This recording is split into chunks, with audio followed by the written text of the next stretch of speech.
Let's talk about the internet weather for this week. So the top 10 most probed ports at the top of the list, as usual, is 23 TCP, that's Telnet.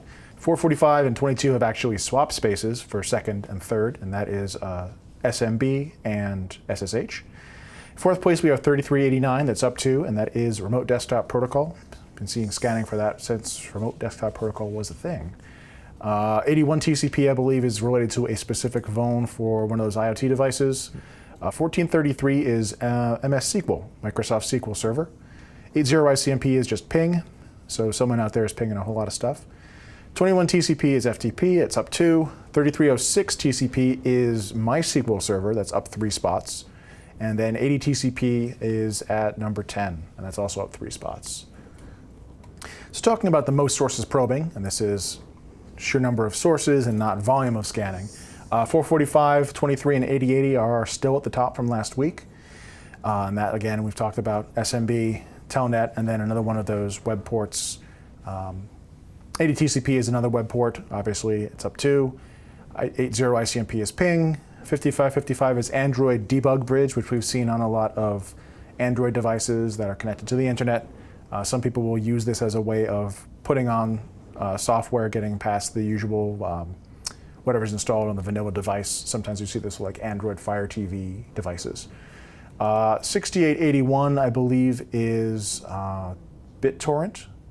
81 TCP is another web port. Again, we talked about that. It's one of those IoT devices. 161 UDP is interestingly up 30 spots. That is SNMP. And we'll take a look at that. And then 53 UDP is actually up 10 spots, and that's DNS. So we'll take a look at that as well.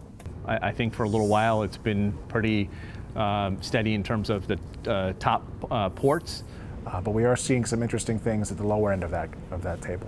So 445 has been slowly trending downwards over the last 90 days or so in terms of scanned sources. It was interesting because for at least a year when we had WannaCry, this was consistently climbing upwards. So either the infected machines are slowly being cleaned up, or someone is not seeing as much value in this attack vector anymore. It's just kind of interesting that it's slowly coming off. 23 TCP Telnet, number of scan flows. We've had some spikes recently in the last couple of days. The sources for those are 1 in China and 2 in Poland. Other than that, we don't know too much about them, except that they are fairly interested in scanning for a 23 TCP. 161 UDP SNMP, which I mentioned before, was up 30 spots in the last couple of days, although it is not the first time that it's spiked like this. And you can see relative to other spikes that we've seen in the last 30 days, it's actually a fairly small spike. Most of these sources are in a US known hosting provider, like a cloud provider, VPS type, and then in the Netherlands. So interesting, and there are actually much bigger spikes for SNMP if you go back further in history. Same goes for port 53 UDP, which is DNS. You can see a significant spike here relative to the last 30 days, but if you go back 120, 180 maybe, you will see even bigger ones. So this is big for us, but not really big for the history of the internet. With our view of the internet, we can see what might look like a trend for the last 30 days.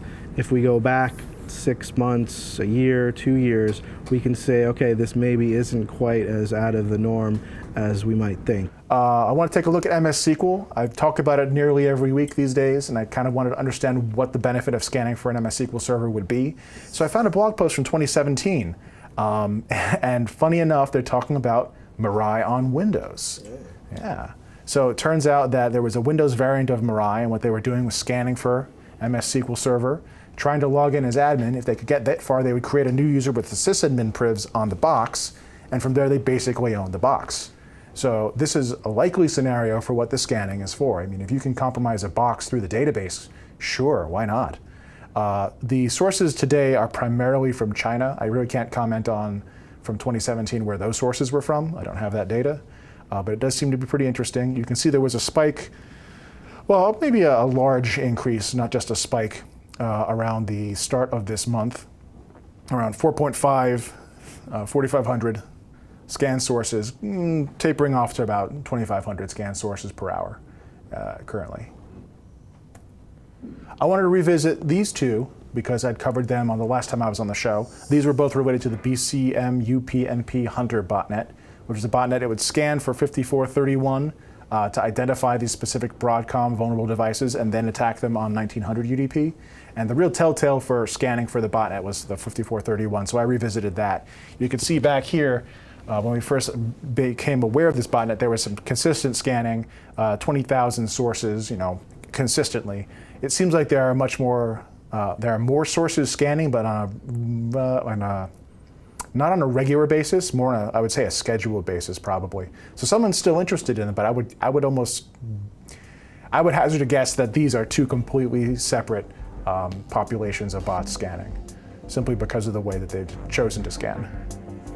And that's it. Excellent.